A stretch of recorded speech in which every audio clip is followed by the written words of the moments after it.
Hello friends, இன்றைக்கி நம்ம பார்க்க போகிற ரெசிபி என்னென்னா ஒரு பிரேக்ஃபாஸ்ட் ரெசிபி தான். இதை ஸ்நாக்ஸாக கூட எடுத்துக்கலாம். வாங்க அதற்கு தேவையான பொருட்கள் பார்ப்போம். நான் வந்து ஒரு பெரிய வெங்காயத்தை பொடி பொடியாக கட் பண்ணி வச்சுருக்கேன். ஒரு கேரட்டை வந்து இது மாதிரி துருவி வச்சுருக்கேன். அப்புறம் ஒரு பச்சை மிளகாய் வந்து இது மாதிரி குட்டி குட்டியாக கட் பண்ணி வச்சுருக்கேன். அப்புறம் கொஞ்சோண்டு கொத்தமல்லி தழை, அப்புறம் ஒரு கப் அளவுக்கு கார்ன்ஃப்ளவர் மாவு எடுத்திருக்கேன். இது ஒரு 250 கிராம் இருக்கும். 2 உருளைக்கிழங்கு வந்து ஒரு மீடியம் சைஸ் 2 உருளைக்கிழங்கு வந்து இது மாதிரி துருவி எடுத்திருக்கேன். கேரட் துருவம்ல அதில் தான் துருவி எடுத்திருக்கேன். அப்புறம் ஒரு ஸ்பூன் அளவுக்கு தனி மிளகாய்த்தூள், அப்புறம் ஒரு அரை லெமன். நீங்கள் சாட் மசாலா இருந்தால் சாட் மசாலாவும் யூஸ் பண்ணலாம். இப்போ வாங்க எப்படி செய்யலான்னு பார்க்கலாம். இது எல்லாத்தையும் சேர்த்துக்கலாம். வெங்காயம்,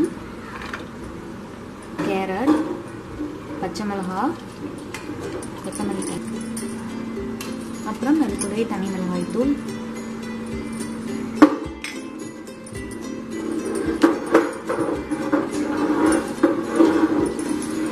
அப்புறம் நம்ம உருளைக்கிழங்கு துருவி வச்சுக்கோங்க, அதையும் சேர்த்துக்கலாம். இது எல்லாத்தையும் சேர்த்து நல்லா கலந்து விட்டுக்கலாம்.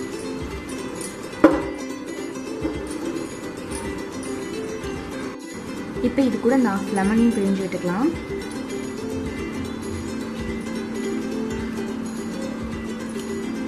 பிழிஞ்சு விட்டாச்சு. இது கூட கொஞ்சம் கொஞ்சமாக சேர்த்து நம்ம இதை கலந்து விட்டுக்கணும். ஃபஸ்ட்டு வந்து நான் அரை கப் அளவு தான் சேர்க்குறேன்.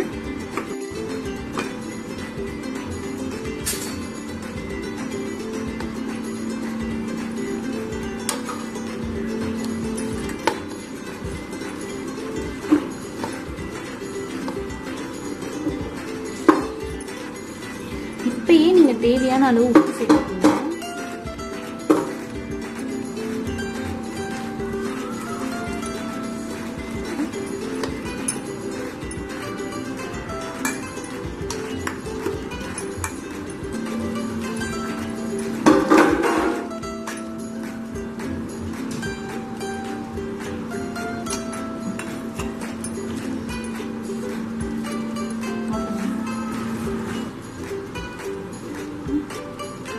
நான் கொஞ்சம் தண்ணிலாம் மிக்ஸ் பண்ணி இந்த பதத்துக்கு கரைச்சி எடுத்துக்கிட்டேன். இந்த பதத்துக்கு தான் இருக்கணும். இதை விட தண்ணியாக இருந்தாலும் நல்லா வராது. இப்போ வாங்க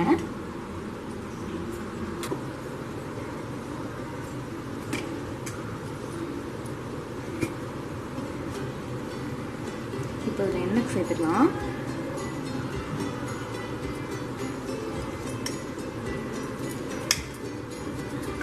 இப்போ கல் நல்லா காஞ்சதும் இதை வந்து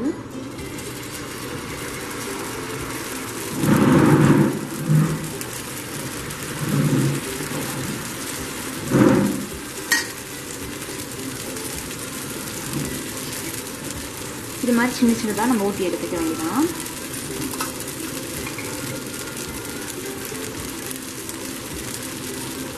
இப்போ இதை திருப்பி போட்டு வேக வைக்கலாம். நம்ம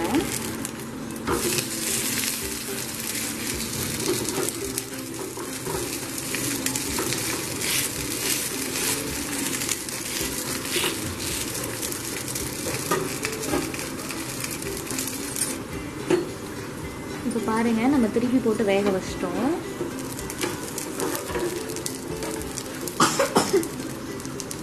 நம்ம சூப்பரான பிரேக்ஃபாஸ்ட் ரெடி ஆகிடுச்சு. கண்டிப்பாக நீங்களும் ட்ரை பண்ணி பாருங்கள். ட்ரை பண்ணி பார்த்துட்டு எப்படி இருந்துச்சு கமெண்ட்ஸில் சொல்லுங்கள். நான் பேலன்ஸ் இந்த எல்லா மாவையும் இது மாதிரி சுட்டு எடுத்துட்டேன். கண்டிப்பாக நீங்களும் ட்ரை பண்ணி பாருங்கள்.